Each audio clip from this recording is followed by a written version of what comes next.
Welcome to The Explainer. We're jumping right into the dusty archives of football history today to resurrect some foundational myths, absolutely bizarre statistical anomalies, and true unsung heroes. You know, as time marches on, the memories of these amazing players from the early days of the game just fade away. So today, we're unearthing the incredible and sometimes completely unbelievable truths of the beautiful game. Let's get right into it. But first, I've got a trivia question for you. One that honestly trips up even the most hardcore fans.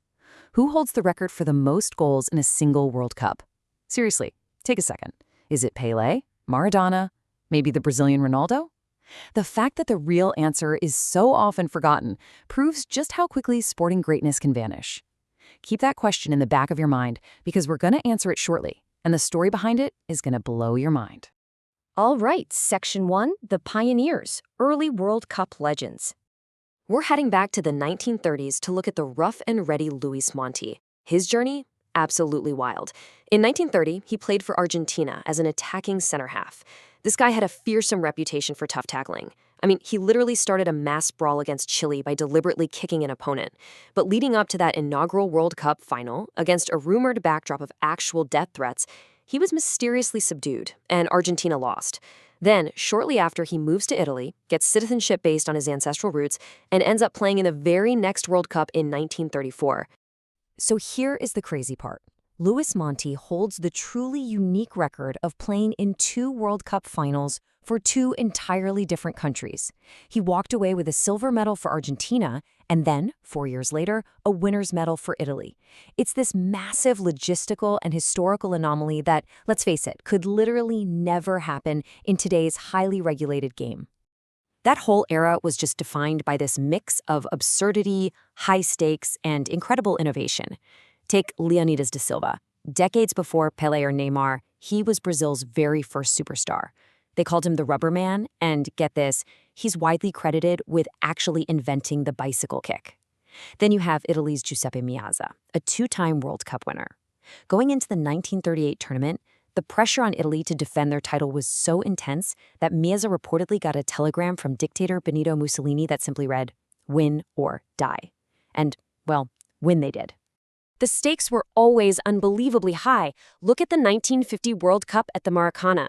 Brazil is hosting. The expectation is absolutely monumental, and they just need a draw against Uruguay to lift the trophy. But with only 11 minutes left on the clock, Uruguay's Alcides Gheorghe hits a low shot that completely silences the stadium, shattered Brazilian hearts everywhere. Gheorghe actually later recalled how the home crowd was just frozen still. Uruguay took the trophy, completely defying all the odds. Moving on to Section 2, the anomaly, an unbreakable scoring record. So, back to that trivia question. The answer? 13. France's Just Fontaine scored an unbelievable 13 goals in a single tournament during the 1958 World Cup in Sweden. To put that into perspective, in only one of the last 9 modern tournaments has a player scored even half as many, when Ronaldo hit 8 in 2002. 13 goals in one tournament is just a statistical marvel. But here is the absolute kicker about this monumental feat. Fontaine did all of this wearing somebody else's boots. No way, right? He didn't even have his own footwear. He actually had to borrow a pair from his teammate, Stéphane Bruy. Just imagine setting an unbreakable global athletic record in borrowed shoes. His path to those 13 goals was wildly improbable right from the start. He was a late addition, taking the spot only because his teammate René Bliard got injured during warm-ups. Fontaine steps in and scores in all 6 matches. Going into the third-place playoff against West Germany, he needed 3 goals to break the previous record. So what does he do? He goes out and scores 4 in a 6-3 win. And the best part? There wasn't even an official Golden Boot award back then. Instead, a local newspaper gave him an air rifle. You honestly can't make this stuff up. Hearing Fontaine talk about it really emphasizes why this is the perfect storm of a record that will probably stand forever. He famously said, 13 goals is an enormous total. Beating my record? I don't think it can ever be done. And when people try to argue that it was somehow easier to score back then, he firmly disagreed. He pointed out the reality of 1958, playing with a heavy ball, grueling travel, amateur backroom staff, absolutely 0 substitutions, and the fact that modern strikers get way more protection from referees. 13 goals is, for sure, an enormous total. Okay, Section 3, the engine room, unsung club heroes. Let's shift our focus away from the global superstars and talk about the guys doing the dirty work. Back in the 1990s, the defensive midfielder role became absolutely crucial, but it looked very different from today. They used this term, the vacuum cleaner. Players like Jens Jeremies and Stefan Friend perfectly embodied it. They weren't there to show off flashy skills, right? They were literally there to just sweep up everything in front of the defense. Combative spirit, endless running, and a total win-at-all-costs mentality. You really get a feel for these guys from their nicknames. Jens Jeremies was the ultimate vacuum cleaner for Bayern Munich. Then you had Switzerland's Ciriaco Sforza, who was dubbed the quarterback because of his massive tactical intellect bridging the gap between defense and midfield. And we can't forget Iron Hermann Neuber. His main asset was just this iron will that literally carried his team for 14 straight seasons. Now, if you really want to understand what true commitment looks like for these engine room players, we have to talk about the absolute logistical absurdity of Denmark's Søren Lerby. The date is November 13, 1985. And this is a story of stamina that is it's almost impossible to comprehend today. Let's walk through this timeline, because it's wild. In the afternoon, Lerby plays a grueling World Cup qualifier for Denmark in Dublin.